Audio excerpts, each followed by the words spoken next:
either die a hero or you live long enough to see yourself become the villain. For nothing at all. Now, Cykahotfire started off making all of the normal content you would see around a couple of years ago. We got talking about different teams, what's really going on, talking about all the big updates, a lot of different skins and everything to do with that, and that was pretty normal for the time. However, as soon as we come to around the Shattered Web, he starts to dabble a little bit in investing. You'll notice one of his more popular videos at the time came from investing into Shattered Web. It gave an insight to the views that could potentially be coming later down the line if he decided to keep on pursuing this investment era, and that's exactly what he did. We saw when Broken Fang came around, we saw a heavy impact placed on the investing area as his channel turned primarily investing based. Now this is completely fine, you can do whatever you want with your CSGO channel, however you'll notice a couple contradictions that start to come up later down the line. First up, he doesn't disclose his investments at all. Now this, at least at that time, wasn't the biggest deal because his Steam profile was completely public, which as you saw in the intro part of this video, at this point it is not public and it's completely private, but we'll get to that in just a moment. Here though, you'll see a lot of easy free profit. Now that was what was going for him at the time, and it was what was really getting the views on YouTube at the time, so I can't really put too much fault on him there. However, as we moved towards the summer of 2021 and views started to come a little bit more scarce, he decided to tap into the pretty much untapped market, and it was untapped for a reason. It's 100% profit investing. Now there's only two ways you can really use 100% profit without being deceitful to your audience. One of which is trade ups. Now trade ups are 100% profit potentially if you get one that's no risk. 100% profit is not a return of 107% on average. That's not 100% profit. The other one is when you're talking about a CSGO operation in the beginning. If you get in on the beginning, at this point, the way Valve has set up their operations, you're 100% guaranteed if you grind through and sell the cases immediately that you will turn a profit because you are investing time. Those are the only two ways that you can actually guarantee yourself 100% profit. However, you'll notice that he likes to use it whichever way he feels like it. Now, this video is going to include a couple stops along the way just to give you a little bit of insight into what kind of content he's creating. First up, we got a pit stop from just a couple weeks ago. We're going to be talking about the Stockholm sale is over video, and he says prices are exploding, how to profit, CSGO investing guide. Now that's one long title, but that's not really what we're worried about here. In the video, he's going to say that prices are exploding, and in his thumbnail, he's got huge 100% profit. Now this is going to be a little bit iffy. First up here, if you at least have a portion of a brain, not even like a fully functioning brain, but if you just have a small portion of a brain, you know that when things are removed from CSGO, talking about cases or capsules or packages, they're going to go up in price because they are assumed to be a more safe investment. The level of risk goes down, and people are usually able to make a decent amount of profit flipping during this time because they took on the risk. Now here, he's going to talk about how Stockholm prices are exploding. They were removed from the game, so obviously we're expecting a pretty decent amount of profit because you held on to these and you assumed the risk here. However, when you look into this video, you'll find out that prices are exploding is about a 10% increase, and this is an expected 10% increase. Let me reiterate, this is not one that just came out of the blue. This is one that we knew was going to happen. We knew there was going to be a jump soon as they were removed from the shop, and this is just really disingenuous to his audience and pretty much downplaying their intelligence. However, that's just the tip of the iceberg here. We're going to dive much deeper and see how really bad it gets. Next up here, we've got a 100% paid for gambling video here on Skin Club.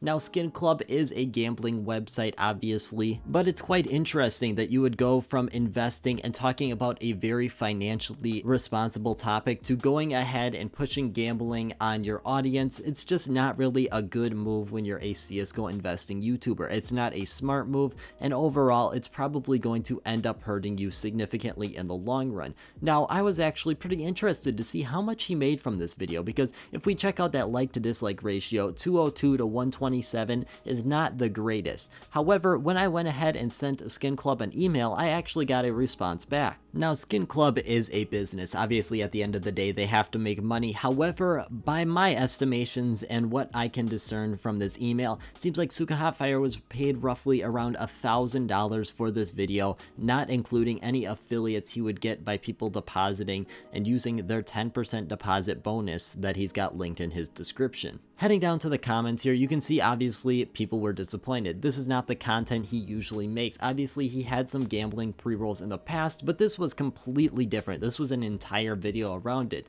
However, there was one person who was coming to his side to defend every action he did, and that was Incompetent. Now, Incompetent is someone who's got their hands equally deep in the muddy waters of CSGO here, and you'll see in just a little bit how Incompetent and Cykahotfire are equally meshed together. They're both shouting out each other's community posts, which, speaking of community posts, we can see that Cykahotfire has been quite active when he's talking about his posts here, not trying to ask questions or just basically do anything productive here. He's giving out a $22 skin, hopefully to try and repair that reputation that he damaged so elegantly with that $1,000 promotion. But you know, it's absolutely okay. He's giving back 2.5% to his viewers here, and he's only going to share it, well, once, I guess, you know, that makes sense. So twice, I guess, you know, want to make sure everyone gets in it. But 3 times, that's a little pushing it. 4 times for the same giveaway, which is absolutely crazy to me that you're going to try and milk this for 2 weeks. And when you head over to Incompetent's channel, his posts really aren't any better. He's advertising this $1,200 knife and asking if you want a knife like this. Well, you can. You just gotta pay the price tag on it. Who would have thought? Absolutely crazy turn of events there. One quick thing about Incompetent, since he's about as meshed up in this as Cykahotfire, every single clip you click on has about a 10-second clip, and there's about 2 to 2.5 seconds of him talking about this giveaway. All you have to do is obviously do the normal things. You gotta comment down below, you gotta subscribe. He wants to make sure that algorithm is really boosting his video. So he goes ahead and he pays for these people to boost his video in the algorithm. Shady enough as it is, because he's advertising one knife for 50, 60 different videos, but that's how it goes for CSGO on YouTube. However, what's really interesting is when we go ahead and go to his community post where he talks about the winner, we see absolutely no proof, and the proof we do see is this.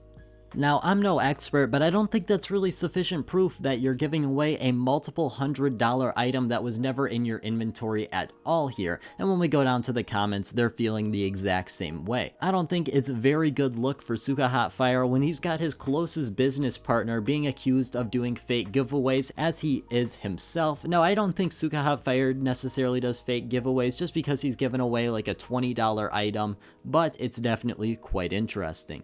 In the beginning of the video, we talked about Cykahotfire's investments. Now, at this point, you can't see him. He's went ahead and privated his profile. However, there is some bits of evidence he did leave behind.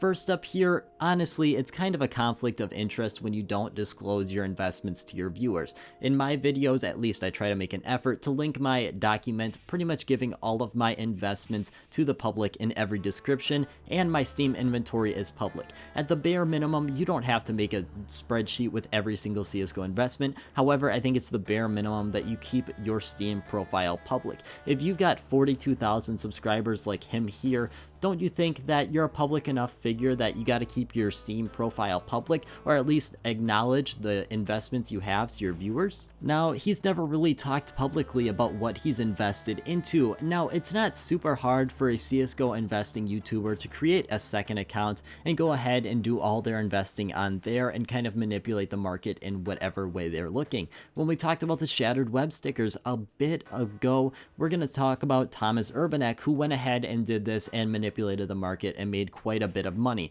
Obviously, he disappeared shortly after that, but it's showing how easily it's done, especially when we're looking at someone with as big of a reach as Cykahotfire here. Now, I want you to listen to this audio clip very closely and tell me what you pick up on. at the end of the day, I think just holding onto these stickers I have is currently my play. But now, what's significant about that audio clip is he goes and talks about his investments. Well, you don't have access to his investments, so doesn't it seem like a conflict of interest how he's making a video about Stockholm stickers doubling in price when he does not disclose what Stockholm stickers he's invested into? You don't know what specific sticker he's talking about. He's talking about the Entropic Hollow, the Mouse Hollow. He says he's tracked these since the beginning. Well, it would be nice for a viewer to know if he's talking about this because he's biased towards them, because he has a lot of these and he's looking for the price to go up very significantly so he can sell, and then when it comes back down, buy more. When we're looking at that though, that is just pure speculation. However, we do have one solid piece of concrete evidence of him doing this in the past. Now, if you watched at least a couple of his videos, you'll notice that he's pretty big on the CS20 case. Now, the CS20 case, whatever, it's not anything absolutely crazy. It's a pretty interesting case. It contains the classic knife, whatever. You make your normal videos about talking about the potential that it's got,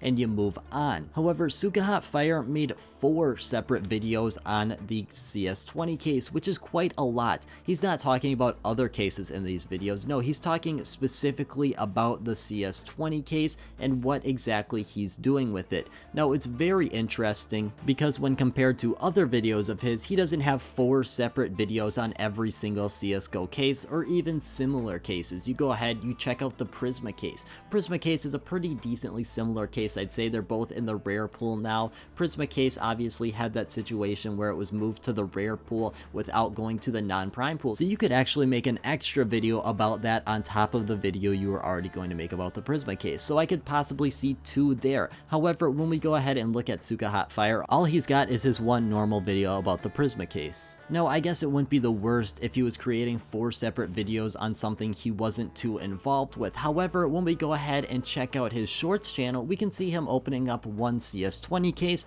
However, when he does so, he types CS20 in the search bar. We're going to see 2 storage units pop up, and one of them is named CS20-2. Obviously, you can infer that the other one is called CS20-1. Now, it's very interesting because these are the only actual investments I could find on his account before it went private. I was looking at his account pretty extensively before he made it private, and I didn't really take any screenshots. However, in my notes, I have that that was the only investment I saw. If that is not sufficient proof for you, I don't know what is, but when we go onto his Twitter, we can find that he was picking up 1,000 CS20 cases from Skin Baron here. Overall, why did I make this video? I made this video because a previous video I had talked about kind of his practices and they weren't really ethical. Now, instead of toning it down and kind of going back to a more moderate era where he could pretty much get along with everyone, he decided to double down, go ahead and make his titles even more extreme, and it's just really disingenuous when we don't know what investments he's hiding behind the scenes, and I think people should know about that. But as always, guys, I want to thank you guys so much for watching, and I hope you have a great rest of your day.